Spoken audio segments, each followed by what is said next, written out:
Hoy te quiero compartir que me percibo como eterna perseguidora de pasiones. Mi esencia se caracteriza por la admiración del arte y de la belleza de lo subjetivo.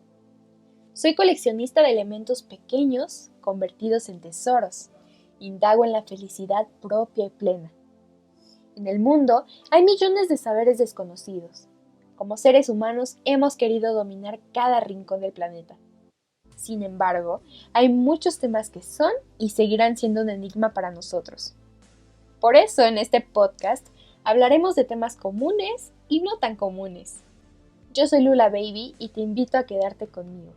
Que estos minutos se resuman en el goce de la vida. Hablemos de Frankenstein. Buenos días, buongiorno, bonjour, good morning. En este día estaremos hablando de nada más y nada menos que de mi libro favorito. Es una historia clásica que todos hemos visto al menos una vez en los disfraces de Día de Muertos o de Halloween. Si nos dicen su nombre, sabremos reconocerla, y se nos viene a la mente esta imagen de un terrible y monstruoso ser de coloración verdosa y sucia. Incluso podemos escuchar relámpagos cuando nos mencionan Frankenstein.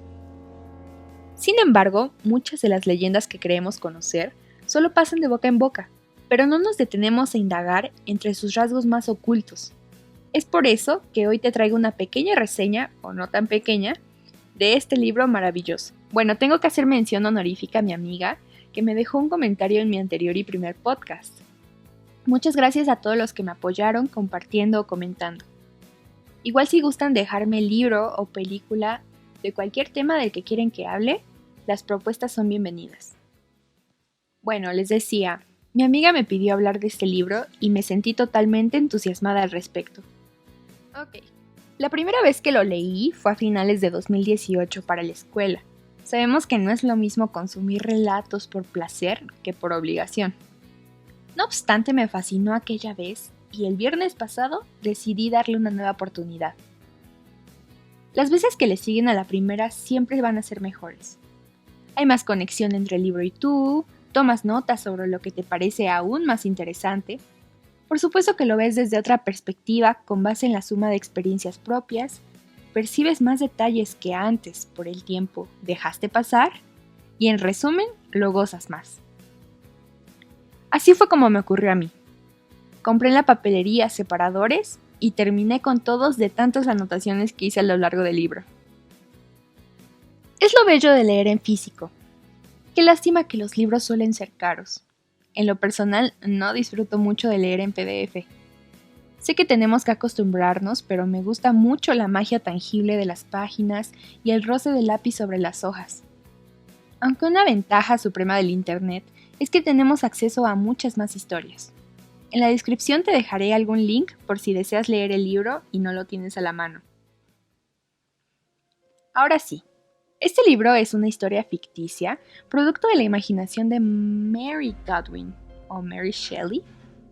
Nació en una noche de aquellas por ahí del año de 1816, donde ella se encontraba con otros amigos que propusieron escribir una historia. Una que traspasara el límite de los cuentos comunes sobre fantasmas que leían y querían imitar. En ese momento, Mary no tenía ni idea del impacto que su fantástica historia tendría hasta la fecha. ¿Y de qué trata el libro? Esta historia comienza con el relato de un hombre llamado Robert Walton, a través de cartas que envía a su hermana Margaret, en el siglo XVIII más o menos. En realidad ninguna carta dice el año certero, solo se queda en 1700. Él es un ferviente marinero que a su corta edad de 28 años decide emprender su propia empresa. Va a recorrer en su embarcación con sus semejantes parte del norte del mundo. Me parece curioso cómo habla sobre estos lugares como sitios desconocidos por el ser humano. Porque digo, el libro también fue escrito hace un tiempo. Y hoy en día cualquier región está al alcance de nuestras manos. Buscándolo en Google Maps, podemos conocer cualquier rinconcito del planeta, incluso fuera de él. Como lector convives con este personaje muy poco tiempo, sin embargo te deja valiosos lemas de vida. Por ejemplo, con ese proyecto que tiene, en pocas palabras te recuerda que tener un objetivo mantiene el sosiego de tu alma. Aquí lo cito. siento que se me enciende el corazón con un entusiasmo que me eleva hasta los cielos, pues no hay nada mejor para tranquilizar la mente que un propósito constante, un punto donde el alma pueda fijar la mirada de su intelecto. Asimismo, renunció a cualquier parte de riqueza familiar que podría heredar, y así decidió perseguir su sueño. Lo único que le faltaba en este tiempo era un amigo que le acompañara en sus aventuras y al momento de compartir vivencias. Era un deseo que no lo dejaba descansar. La vida recompensó de cierta forma al gran Walton, con la llegada de un hombre moribundo, que había traído la marea hacia su barco y pidió asilo. Pasó poco tiempo para que Robert se diera cuenta de que era un gran sujeto. Lo describía como alguien ambiguo, que por una parte puede disfrutar de la belleza de la vida misma, y del otro lado de la moneda puede profundizar en una depresión absoluta. El hombre de las cartas se vio fascinado por la historia que ocultaba en sus entrañas aquel vagabundo, y este último decidió contársela con lujo de detalle. Y aquí va lo que, por lo menos a mí, me dejó impactada. Victor Frankenstein es el creador, no es el monstruo. ¿Pero será el monstruo un reflejo de su hacedor? Bueno, aquel hombre nuevo amigo de Walton era el mismísimo Frankenstein, del que tanto oímos hablar cada año en los tiempos de Halloween. Trataré de resumir su relato que abarca casi 2 partes del libro. Cuenta su historia desde que era pequeño, su padre que se casó con una mujer joven y lo tuvo a él y a otros más. Su prima Elizabeth, que sus padres la querían como una hija propia y buscaban su unión futura con su hijo Victor. Su amigo y compañero de vida, Henry Clerval. Bueno, su infancia estuvo llena de felicidad. Él era muy dedicado al estudio y le encantaba conocer más. En una parte dice lo siguiente: lejos de hacérsenos odioso el estudio por los castigos, nos encantaba la aplicación y nos divertíamos con lo que a otros niños les habría parecido un trabajo pesado. Y eso me pareció hermoso. Muchas veces vemos a la escuela o a los libros como una tortura, cuando es todo lo contrario. Conocer es hermoso y nos llena de vida. Bueno, Víctor se impresionó por la ciencia, en especial por la alquimia, y algunos autores que su padre no apoyaba. Sin embargo, cuando se convirtió en un joven y quiso ir a la Universidad de Ingolstadt, toda su familia se alegró por él, aunque la partida por unos años fuera dura. Justo en ese tiempo, su madre fallece, y un par de semanas después se marcha a cumplir sus metas. En aquella institución conoce a docentes muy buenos, que le recomiendan a diferentes científicos. Víctor se impregnó de conocimiento y esta parte que menciona me gusta muchísimo. El descubrimiento es magnífico, pero también es peligroso, y más si se trata de lo que ocurrió a este pobre hombre. Lo cito: aprenda de mí, sino de mis preceptos. Al menos de mi ejemplo. Cuán peligroso es adquirir conocimientos y cuánto más feliz es el hombre que cree que su pueblo natal es un mundo que el que aspira a hacerse más grande de lo que le permite su naturaleza. No podría estar más de acuerdo. En general, la ignorancia es una zona de confort que nunca arrancará la felicidad de tu alma. Víctor no quería ser alguien común. Decía que su conocimiento debía ser guiado por las pasiones humanas, haciendo referencia a descubrimientos que habían existido hasta ese momento importantísimos para todo el mundo, como lo de la Tierra que no es plana, el continente de América, etc. De este modo, alejándose de cualquier sentimentalismo o placer sencillo de la vida, emprendió su proyecto, el que lo haría sumamente poderoso, pero también desgraciado. Buscaba desafiar a la línea entre la vida y la muerte. Trazar 2 meses de trabajo en una sola habitación con sus materiales químicos, crea por fin a un ser a su semejanza. Se nos menciona una similitud con Dios y Adán, donde Víctor era el creador de un nuevo ser, algo que ningún ser humano había podido lograr. Al principio se sentía emocionado por haber creado a la vida. No obstante, al momento en que este nuevo sujeto dio señales de vida, Víctor huyó de sus aposentos horrorizado por la fealdad y el físico grotesco con el que contaba su creación. Pasó un tiempo sin saber del monstruo. se encontró con su amigo Henry y después se enteró de la muerte de su pequeño hermano y una mujer amiga de la familia, o más bien, de su asesinato.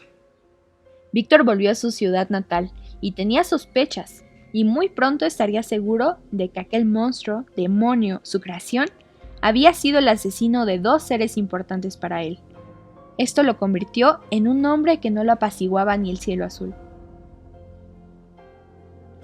Su padre, preocupado, lo llevó en una pequeña travesía por los paisajes más bellos de su país. Que por cierto, me encanta cómo describe estos elementos. Se hace notorio que son conocidos por la misma autora por su precisión. Y en una noche se encontró con su criatura. Aborreciéndose el uno al otro, entablaron una larga conversación que tomaría varias horas de su tiempo, donde el monstruo contaba su parte de la historia. Ahora, he de decir que esta es mi parte favorita de todo el libro. Decenas de páginas que me hicieron conectar indiscutiblemente con los crecientes sentimientos del monstruo, que a decir verdad, yo no lo considero el ser aborrecible de este libro. Más adelante explicaré quién es el villano aquí. Esta criatura nos cuenta su experiencia como un ser nuevo y solitario en el mundo. Al principio buscaba sobrevivir. De hecho, durante esta parte de la historia menciona puntos que son relevantes para discutir. ¿Qué nos hace humanos? Hay un tramo que dice así: si nuestros impulsos se limitaran al hambre, la sed y la consuficiencia, podríamos ser casi libres. Pero ahora nos mueve cualquier viento que sopla y cualquier palabra casual, o la imagen que nos transmita dicha palabra. Y órale, este tiempo en cuarentena me he tomado algunos lapsos para reflexionar mi propia existencia. Quizá difiera un poco aquí. En efecto, seríamos libres si solo nos dejáramos llevar por nuestros instintos, pero eso no es un humano. Nosotros somos sociales. Tenemos sentimientos, temores, ambición, metas. Es por eso que en este punto, la criatura apenas tiene poco tiempo de vida, cuando aún no ha explorado el recorrido de cualquier ser humano. De esta forma, vamos viendo que la autora Mary refleja súper bien nuestro crecimiento mental. Ahora, sigamos con su historia. La criatura siguió su camino y se encontró con una pequeña casita. Ahí vivía una familia, quienes pronto se volverían en sus amigos indirectos. Halló refugio en un lugar donde no lo veían, y los observaba durante el día y noche, así por mucho tiempo. Es interesante hacer un recorrido por su aprendizaje. De ello supo cómo hablar, leer, qué representa cada cosa y qué sentimientos o emociones provocaba en aquellas personas. Me gusta muchísimo cómo ve bello e importante la sencillez de la vida. Explica que después de un tiempo, entendió que la historia de esta familia era que tenían muchas riquezas, pero por un incidente quedaron en la ruina, y frecuentemente la tristeza se reflejaba en sus rostros. Él no entendía eso, consideraba que eran afortunados por tener comida, un techo, compañía, risas, calidez humana, todo lo que le faltaba a él. Y aquí me gusta mucho porque a lo largo de nuestra vida nos quejamos de todo lo que no tenemos, y no sabemos apreciar lo que ya está en nuestras manos, hasta que se esfuma. Quisiera retomar un punto del que hablé anteriormente acerca de Víctor, solo que ahora lo expone su creación, sobre el conocimiento. Cuando ya llevaba más tiempo viviendo con sus amigos, le era posible crear reflexiones buenas y malas. Algunas de ellas se enfocaban en su existencia. Le ponía mal saber que estaba solo y no tenía un origen siquiera. Aquí me logro identificar muchísimo porque me pasa seguido. Tengo crisis, pienso y pienso y pienso. Quisiera reducirme, hacerme chiquita y vivir de mis necesidades naturales nada más. Lo cito. No puedo describirte el suplicio que me producían esas reflexiones. Intenté disiparlas, pero el conocimiento no hizo más que aumentar mi dolor. Ojalá me hubiera quedado en mi bosque natal, sin haber conocido ni sentido más que las sensaciones del hambre, la sed y el calor. ¿Qué cosa tan extraña es el conocimiento? Desde el momento en que recae en la mente, se aferra a ella como el líquen a la piedra. A veces quise quitarme de encima todos los pensamientos y sentimientos, pero me enteré de que solo existía un medio que permitía superar la sensación del olor, y este medio era la muerte. Bien, así pasó el tiempo y creía que tenía esperanza, a pesar de haberse dado cuenta de que era un solitario desgraciado, y además feo. Uno de esos días decide mostrarse por fin cuando parte de la familia salió y solo quedó en la casa el anciano, que además era ciego. Tocó la puerta y comenzaron a charlar. La plática iba bien, la criatura daba sospechas sobre su apariencia y cómo muchos humanos podrían odiarlo por la misma. El hombre apiadado le dijo unas palabras para calmarlo, acerca de que las personas eran sentimentales y no se fijaban en cualquier banalidad como el físico. Justo después de esto, el resto de la familia llega horrorizada y maltratan a la criatura. A partir de ese momento, él se convirtió en un ser lleno de odio y venganza, y decidió ir en busca de su creador. Se crea una riña entre creador y creación, Dios y Adán, o más bien, una lucha entre demonios. Ambos relucieron su lado carente de bondad, buscaban venganza. Por una parte estaba Víctor, quien quería terminar con su creación, al enterarse de que había cometido varios delitos con su familia. Y por el otro estaba la criatura, que había enfurecido, puesto que su hacedor no quería ni siquiera darle una compañera que alegrara su pobre y desgraciada vida. La última parte nos habla sobre estos enfrentamientos. ¿Cuál es el destino de ambos personajes? Que a mi parecer los dos fueron semejantes, y en ciertos puntos de la historia te pones del lado de uno o de otro. No les contaré el final porque ya hablé bastante de la historia, y quisiera dejar así la conclusión. Es por eso que les invito a leer esta maravillosa novela, si con lo que les conté llegó a llamarles la atención por lo menos un poquito. Realmente es una lectura muy sencilla, es corta. Si te gusta leer, te la echas en 3 sentadas, un día por cada parte en que se divide el libro. Y si no, en un mes leyendo un capítulo por día, estoy segura de que ya lo acabaste. No cabe duda de que es mi novela favorita. La leería 1000 veces más y nunca dejaría de ser importante para la historia. Tiene excelentes lecciones de vida. Si bien no te las dije todas porque llevo 5 páginas de guión, échales un vistazo y verás que ayudan un poquito más a comprender nuestro propósito en la vida y cuáles son las cosas que nos hacen bien y mal, y así saber a dónde dirigir nuestra concentración. Además nos habla de la belleza de una persona y de su lado oscuro también. Como seres humanos exploramos distintas fases en nuestra vida, y es lo natural. Solo que en esta obra se nos explica de una forma un tanto terrorífica. Exageran los rasgos que componen a cualquier ser, y hasta qué punto puede llegar su ambición.